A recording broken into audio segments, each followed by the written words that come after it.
আর একটা দুনিয়াতে পাপ আছে না করে পাপি, সেটা হলো কোনো মহিলা যদি সাজগোজ করে পাউডার মুখে দিয়ে লিপস্টিক দিয়ে পুরুষের পাশ দিয়ে হাঁটে, তাহলে ব্যভিচারণী ও ব্যভিচারণী ও ব্যভিচারণী। কপালে টিপ দেওয়া হারাম, ওটা হিন্দুদের কাজ। কেন? হিন্দু মেয়েকে বিবাহ করার 10টা পদ্ধতি আছে, তার একটা পদ্ধতির নাম হলো রাক্ষসী বিবাহ। মেয়ের বাপ বিবাহ দিবে না, ছেলেটা বিবাহ করবেই। জোর করে যদি কপালে টিপ দিয়ে দিতে পারে তাহলে বিবাহ হয়ে গেছে, এর নাম রাক্ষসী বিবাহ। এই জন্য মুসলিম মেয়ে কপালে টিপ দিতে পাবে না, আর নখে নেইল পালিশ দিতে পাবে না মুসলিম মেয়েরা। কেন? নখের নেইল পালিশ দেওয়া ইহুদি খ্রিস্টানদের পতিতালয়ের মেয়েদের বৈশিষ্ট্য। নখে নেইল পালিশ দেওয়া ইহুদি খ্রিস্টানদের পতিতালয়ের মেয়েদের বৈশিষ্ট্য। নখে নেইল পালিশ দেওয়া ইহুদি খ্রিস্টানদের পতিতালয়ের মেয়েদের বৈশিষ্ট্য। মুসলিম মেয়েরা হাতের নখে মেহেদি দিবে, পায়ের নখে মেহেদি দিবে, দিতে বাধ্য। মুসলিম মহিলারা হাতের নখে মেহেদি দিবে, পায়ের নখে মেহেদি দিবে, দিতে বাধ্য। বা মেহেদি কালার দিবে, তবে নেইল পালিশ নয়। নেইল পালিশ থেকে বেঁচে থাকতে হবে। পায়েও দিবে, হাতেও দিবে।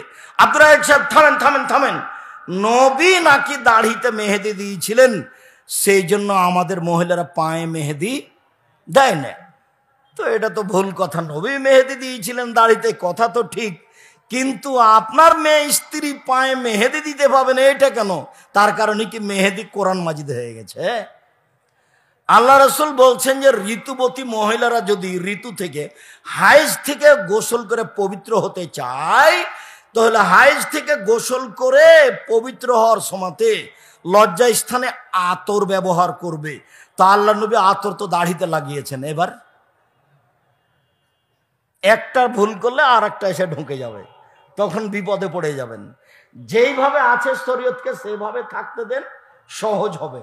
বলছিলাম আর একটা দুনিয়াতে পাপ আছে না করেই পাপি, সেটা হলো কোনো মহিলা যদি সাজগোজ করে পুরুষের পাশ দিয়ে হাঁটে, ও ব্যভিচারণী ও ব্যভিচারণী ও ব্যভিচারণী, অথচ জেনা করেইনি।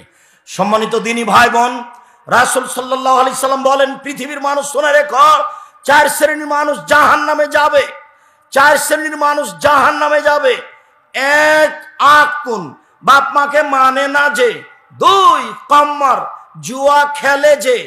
3 মান্নান, খোটা দেয় যে। 4 মধুমেনুল খামর, নিয়মিত বিড়ি তামাক জর্দা সিগারেট গুল নেশাদার দ্রব্য খায় পান করে যে। এই 4 শ্রেণীর মানুষ জাহান্নামে যাবে। 1 জুয়া খেলে যে। 2 বাপ মাকে মানে না যে। 3 খোটা দেয় যে। 4 নেশাদার দ্রব্য পান করে যে। খোটা দেওয়াকে বুঝেন আপনারা? খোটা দেয় যে।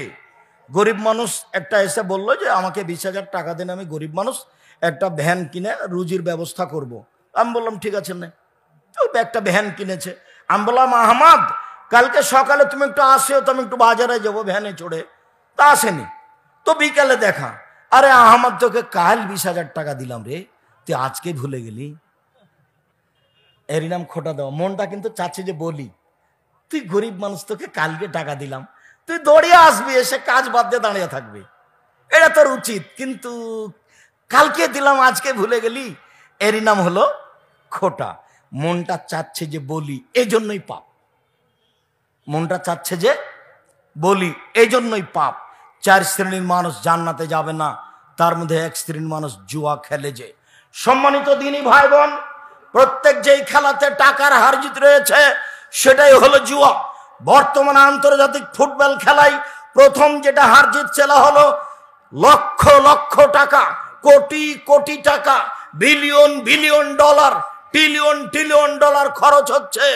খেলোয়াড়দের জন্য বাড়ি তৈরি করে দেওয়া হবে, কত কি করা হবে। আজ থেকে বহুদিন পূর্বে বাদশাহ শাহজাহান স্ত্রী মারা গেলে 20,000 লোক দিয়ে 22 বছর সময় দিয়ে 8 কোটি টাকা খরচ করে কবর বানিয়েছিলেন, তার নাম আগ্রার তাজমহল। বাদশাহ শাহজাহান কি বাপের টাকা দিয়ে বানিয়েছিলেন? আপনি যে খেলোয়াড়দেরকে 5 তালা করে বাড়ি করে দিবেন, টাকা কি আপনার বাপের? এর নাম 10-এর পয়সা। প্রথম। 2, সারা পৃথিবীতে যত বড় বড় ফেস্টন আছে একবারে বিশাল করে গ্রামের মাথায় লাগিয়েছে, সব খেলোয়াড়রা সামনে চলে আসছে। এতে যত কাপড় খরচ হয়েছে তততে কত টাকা। 3, যত মানুষ পতাকার জন্য কাপড় কিনেছে ছোট আর বড়, এতে কত টাকা খরচ। 4, পক্ষ দুইটা সব সময় মুখামুখি, হিংসে বিদ্বেষ। একজন বলছে আমার দল জিতবে, আর এক দল বলছে তুই পরাজয় হবি। তারপর যার দল জিতে গেছে সে বলছে কি খাবা চলো। খেলে জিতেছে একজনের এখানে পয়সা খরচ করছে, এ গরু ছাগল হয়ে গেছে, পশু প্রাণী হয়ে গেছে। আরো হাততালি চলছে। হাততালি ইহুদিদের কাজ, হাততালি খ্রিস্টানদের কাজ, হাততালি ইহুদিদের কাজ, হাততালি খ্রিস্টানদের কাজ। হাজারো হাজারো কোটি কোটি নারী উলঙ্গ হয়ে নাচছে এই খেলাকে নিয়ে। এত অন্যায় থাকার পরেও যদি এটা হারাম না হয়, এটা জুয়া না হয়, তাহলে জুয়া কোনটা? জিবরাইল একদিকে আর মালাকুল মত আজরাইল একদিকে, দিক কাবা ঘরে খেলে তবুও হারাম, এরই নাম জুয়া। অতএব মুসলমানের বাচ্চা হয়ে কোনোদিন 1 মিনিটের জন্য এর পাশে থাকবেন না। ফেস্টনের সামনে দাঁড়িয়ে যে আন্তর্জাতিক ফুটবল খেলা দেখছে ও তো হারাম কাজ করছে, এর গল্প যেখানে চলে সেখানে বসে থাকা হারাম। আন্তর্জাতিক খেলার গল্প যেখানে চলে সেখানে বসে থাকা হারাম। আন্তর্জাতিক ফুটবল খেলার গল্প যেখানে চলে সেখানে বসে থাকা হারাম। আপনি বলবেন আব্দুর রাজ্জাক সাহেব, হাজারো হুজুর বলছেন এটা ধর্মীয় ব্যাপার, এত কিছু অন্যায়ের পরে এটা ধর্ম হয়ে গেল? আল্লাহ রাসূল বলছেন যে 3টে খেলা জায়েজ, বাকি সব হারাম। 3টে খেলা জায়েজ, বাকি সব হারাম। 1, স্ত্রীকে নিয়ে খেলা। 2, তীর নিয়ে খেলা। 3, ঘোড়া নিয়ে খেলা। সম্মানিত দিনী ভাই বোন, আজকের মতো আমরা শেষের দিকে চলে এসে একটা হাদিস অনুবাদ করে শেষ করতে যাচ্ছি। এই ছেলে বসো, আমি দোয়া পড়ি, তারপরে আমার সাথে তো আপনার জরুরি কথা আছে। সেটা হলো জামিয়া সালাফিয়া রূপগঞ্জ নারায়ণগঞ্জ ঢাকা, জামিয়া সালাফিয়া ডাঙ্গিপাড়া পবা রাজশাহী, জামিয়া সালাফিয়া তেঘরা বিরল দিনাজপুর।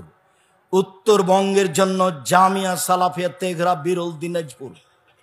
আমার মনে বড় স্বাদ, এই দেশের মাটিতে আমি উন্নত মানের প্রতিষ্ঠান গড়ে ছেলে মেয়েকে উন্নত মানের শিক্ষা দিয়ে বাংলা ইংরেজি আরবি উন্নত মানের শিক্ষার মাধ্যমে অন্যায়ের বিরুদ্ধে লড়ব, মুখে কলমে মিডিয়ায় লড়বই যে কোনো মূল্যে ইনশাআল্লাহ। বাংলা ইংরেজি আরবি উন্নত মানের শিক্ষা দিয়ে অন্যায়ের বিরুদ্ধে লড়ব, মুখে কলমে মিডিয়ায়। মুখে বলছি, এই যে আমার চোখের সামনে মিডিয়া, আর এই যে কলম দেখতে পাচ্ছেন, জামিয়া সালাফের মুখপাত্র মাসিক আল ইতেসাম পত্রিকা। 12 জন মুফতি আছেন, 50টা প্রশ্নের উত্তর আছে, লক্ষ লক্ষ টাকা খরচ হচ্ছে শুধু আপনার আকীদা আদর্শ পরিবর্তনের জন্য। পত্রিকা আমার নয়, পত্রিকা আপনার। বই পুস্তক আমার নয়, বই পুস্তক আপনার। আকীদা সংশোধনের জন্য মাঠে জীবন বাজি রেখে লড়াই করে যাচ্ছি, মুখে কলমে মিডিয়ায়। শুনুন, আপনাদের জামিয়া সালাফিয়ায় বর্তমান প্রায় 4000 ছেলে মেয়ে পড়াশোনা করে। 300 জন এতিম আছে, 500 জন অসহায় ছেলে আছে, 250 জন শিক্ষক শিক্ষিকা কর্মচারী আছেন, যাদের প্রতি মাসে বেতন লাগে 30 লক্ষ। কিভাবে হয় এটা চিন্তা করতে হবে না, আমি আপনাকে ওইটা চিন্তা করতে বলিনি। আমি বলেছি মুখে একটু বলবেন আল্লাহ তুমি জামিয়া সালাফিকে কবুল করো, এইটুকু আমার দাবি। দিন রাত বলছি, নিজের ছেলের জন্য যেমন বলেন, নিজের জন্য যেমন বলেন, তেমন বলবেন আল্লাহ তুমি জামিয়া সালাফিকে কবুল করো। আমার একটাই স্বাদ, আমার একটাই সাধনা, এ দেশের মাটিতে আমি উন্নত মানের প্রতিষ্ঠান গড়বই ইনশাআল্লাহ, যেখানে ছেলে মেয়ে বাংলা ইংরেজি আরবি উন্নত মানের শিক্ষা অর্জন করে জাতির অন্যায়ের বিরুদ্ধে লড়বে, মুখে কলমে মিডিয়ায়। সেই স্বাদ নিয়ে দিন কাটাচ্ছি। সেটাই হচ্ছে উত্তরবঙ্গের জন্য জামিয়া সালাফিয়া তেঘরা বিরল দিনাজপুর। ডিসেম্বরে ফর্ম পাওয়া যায়, 1 জানুয়ারি ভর্তি পরীক্ষা হয়। বাংলাদেশের সব জামিয়া সালাফিয়ার একই ব্যাপার।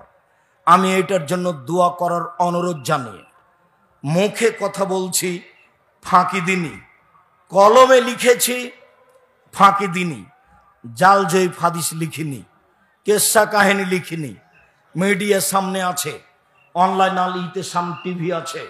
মর্মে দিনী ভাই বোনকে আজকে যে আলোচনাগুলি করলাম সেইগুলি আলোচনা মেনে চলার অনুরোধ জানিয়ে, স্টেজে যত বই আছে সব বইগুলি সংগ্রহ করার অনুরোধ জানিয়ে আজকের আলোচনা উপদেশ বই আছে, উপদেশ বই সহ আব্দুল্লাহ আপনাদের অনেক প্রিয় ছেলে, অনেক প্রিয় বন্ধু, অনেক প্রিয় ভাই। আব্দুল্লাহর বইটি মিন্নাতুল বারি, বুখারীর ব্যতিক্রম ব্যাখ্যা। আব্দুল্লাহর বই আমরা হাদিস মানতে বাধ্য। এইসব বইগুলি স্টেজ থেকে সংগ্রহ করার অনুরোধ জানিয়ে, জামিয়া সালাফের ক্যালেন্ডার সংগ্রহ করার অনুরোধ জানিয়ে, বিশেষভাবে মাসিক আল ইতিসাম পত্রিকা 30 টাকা পত্রিকার মূল্য, নিজের কাছে না থাকলে কারো কাছে টাকা নিয়ে পত্রিকা নিয়ে যাওয়ার অনুরোধ জানিয়ে আপাতত আজকের কথা আমি এখানে শেষ করছি। আল্লাহ তুমি আমাদের কবুল করো।